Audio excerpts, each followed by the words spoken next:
news is we're doing another one in a minute. So there will be more singing, more singing. Will, who composed the tune? That's Jules Stein and who's the other lyricist? Sammy Kahn. Sammy Kahn, yes, there we go. Good combinations, good combination. So, yeah, well, with this band, particularly when we play my original music, it's like real, like thinky, modern type things, and we'll play some of that later. But everybody in this band is a jazz musician, and all of us love to just like swing and play straight ahead. And so it's very fun with this band in particular, because sometimes we get a little brainy. So we'll get brainy later. All right, so we're going to do now another big inspiration for the existence of this band, and also just a lot of my music and writing that I do in general, is Gil Evans. He's always been a real shining light for as a musician and as a composer. And so I've got a bunch of Gil's music in this book that we put together over the years. We used to do an annual Gil Evans show with this band, like almost 20 years ago now. We did it like 4 or 5 years in a row. We've done a whole bunch of shows where we're just playing all of Gil's music, which is rare because the music is hard to get. And all this that we have in the book, I've taken off the records, where I sit down and transcribe the whole darn thing, and then readapt it for this band, because most of it's not for this instrumentation. But we're going to do some of those now. The thing that most people think of when they think of Gil Evans is either Birth of the Cool, which we already did, or the collaborations with Miles Davis, sort of the larger ensemble records like Sketches of Spain, Miles Ahead, also known as Miles Plus 19, the lesser known Quiet Nights, Quiet Stars, which is a completely failed attempt at a bossa album. I like it, but whatever it is. And then there's the other one, which is their version of Porky and Bess, which is super cool, where Gil took a bunch of the original stuff and just rearranged it all and revoiced it all to be more the way that he did stuff, which was more, a little bit more adventurous than some of the original ones, and also featured Miles Davis playing a bunch of stuff on there. And so we're going to do a little suite of 2 of the things from their version of Porky and Bess, which is Here Come the Honeyman, going into the tune Gone. So this is what we're going to do. Great, here we go. Switch, why isn't it working? Sorry, got it. Here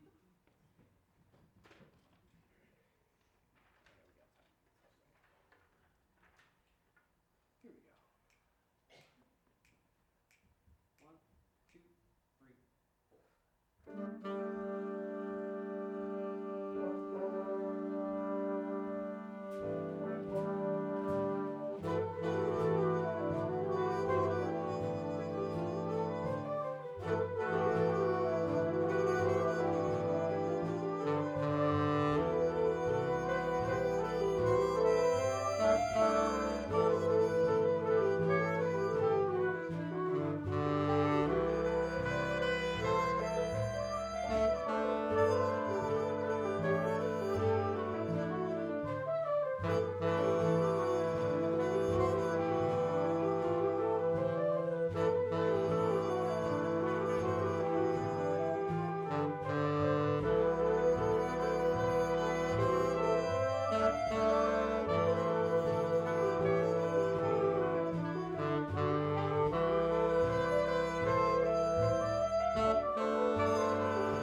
Heard from Greg Gisbert on the flugelhorn on that.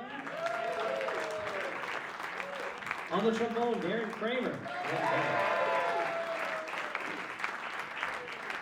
And throughout the entire piece, Paul Romaine on the drums.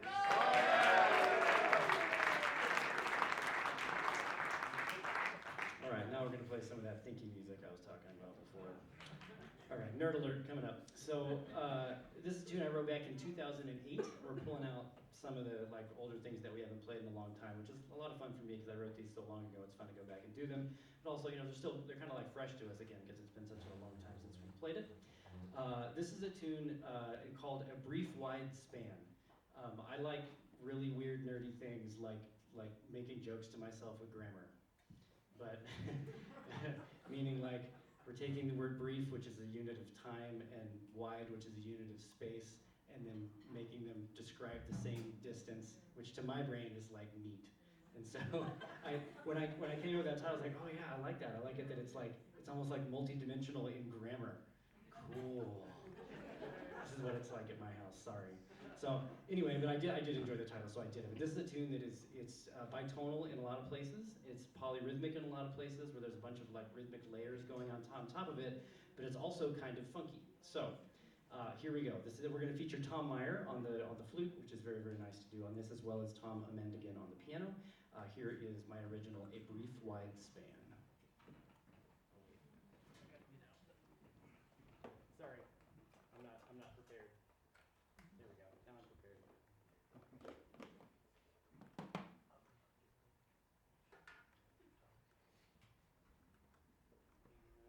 here we go. Fast-paced action. 1, 2, 1, 2, 3, ah.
very much. We also heard a whole lot of one of the defining sounds of this group and one of my favorite things about it, which is April Johannesen on bass clarinet.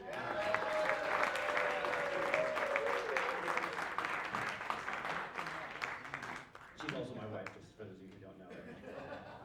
She joined the band when we started at the Denver version in 2007. I used to have a baritone saxophone, and I was like, you know what? I don't want 3 saxophones. I would much rather have that color. Plus, she plays a bunch of other instruments. Sometimes she plays oboe in here, for crying out loud. But like, I've got one of the best bass clarinet sounds in the world that lives in my house. And so I was like, we're going to take advantage of that. And I very quickly learned that it's one of the funkiest things that you can do is to write cool, funky bass lines on bass clarinet. And that was one of them. So, here we go. We're going to get in the way, way, way back machine now. So we're going to do another vocal tune that Leah's going to sing.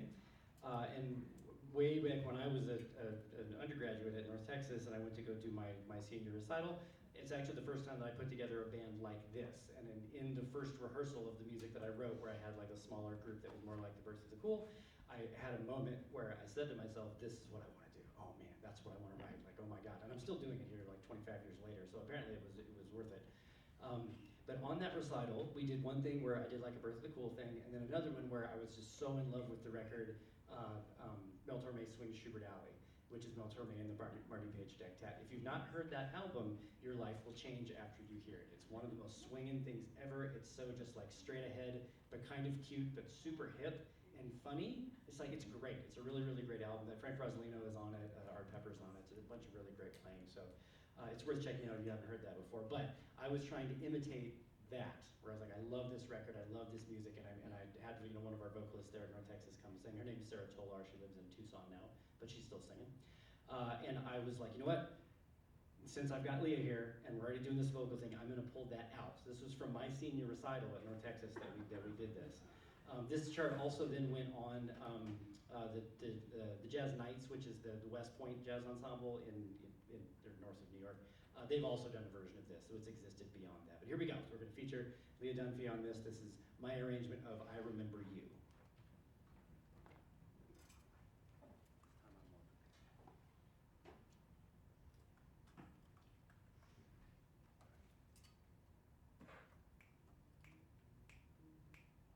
One, two,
very much. Leah Dunphee, Leah Dunphee.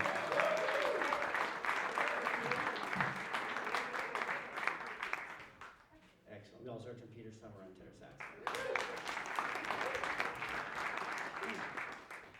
All right, cool. Now there's something completely different. I think some of you were at this show last August where we did all the music of Billie Eilish.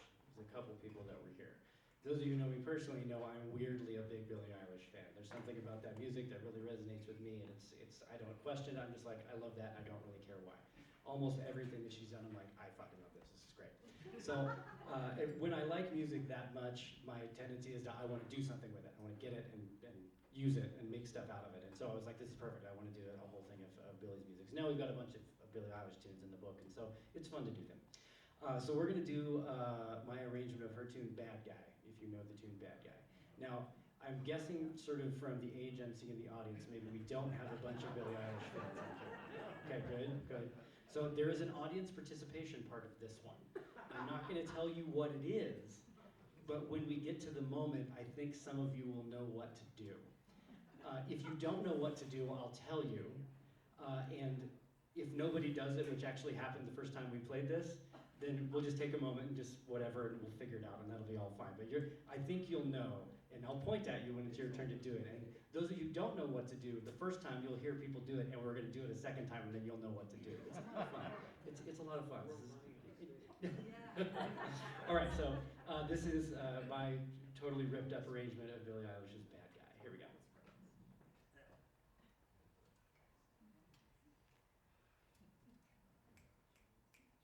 One, two,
Here we go. And 1, 2.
Thank you very much.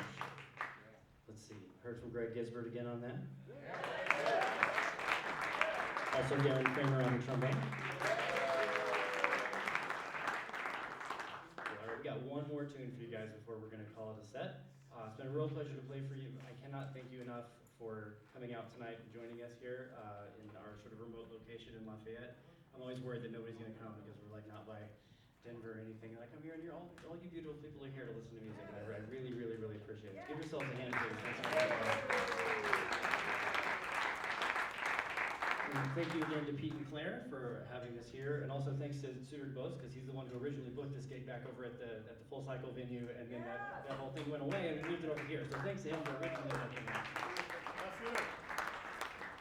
All right, and we haven't met everybody in the band yet. Back there on bass, Matt Smiley.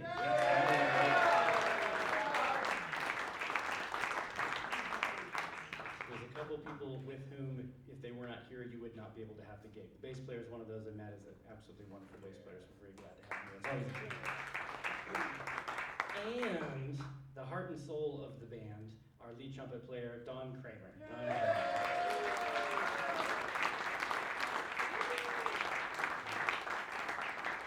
This band is really hard to play trumpet in because that chair is super duper hard, and you need somebody who can do what Dawn is one of the few people who can do, and so it's always a treat having her here, and I'm always sad when she has to sub out, and she didn't have to sub this one out, so it's a good day. So yes, thank you so much.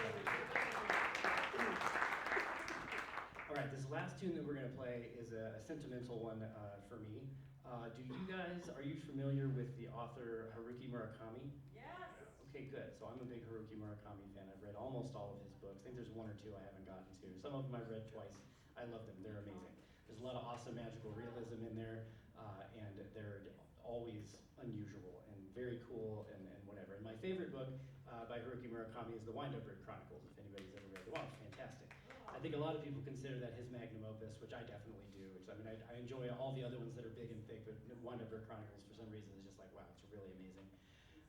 And so he's also a big jazz fan. He usually has jazz in his books, and so there's a good connection there, and he's got a lot of musical associations and references and all this kind of cool. So there's almost always somebody who owns a jazz club in a Haruki Murakami book. And it's always in Japan, it's in Tokyo or somewhere, so I definitely was like, I want to write something that I want to stick to Haruki Murakami in case I meet him someday, so I can be like, look what I made for you. So this is my tune, The Wind-Up Bird. And it's just inspired by the general feel of that book and the idea of like the wind-up bird, which is this sort of like metaphor that runs through that thing, which you can imagine a little bird that you wind up and it goes away and it makes this little squeaking sound. But really it's like when you wind it, it's like turning a spring is the sound that the bird makes in the book, like over and over and over again. It's usually a harbinger for something that's about to happen. But either way, so it's sort of like, it's just very loosely based on that, more just titled in honor of my respect for his books and that book in particular. But also, this was the piece that I recorded with this band back in Austin in 2000 and, oh God, we made that record in 2004. Then this was the one that I submitted that won the Gil Evans Fellowship back in 2008, which was super exciting and cool. So it's always fun to go back and play it for that, because I'm like, wow, this sort of like turned my career in a cool direction, so that's all good. So, all right, thanks again for coming out tonight. Here's our last tune, The Wind-Up Bird.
Thank you again so much for coming out. What a joy and a privilege it is for me as a musician to have these wonderful people playing my music so well. It's so hard, and they're so good. And thank you all for coming out tonight. I hope you come out again if we play here again sometime soon. It's been a real treat to play for you. Thank you, drive safely, and good night.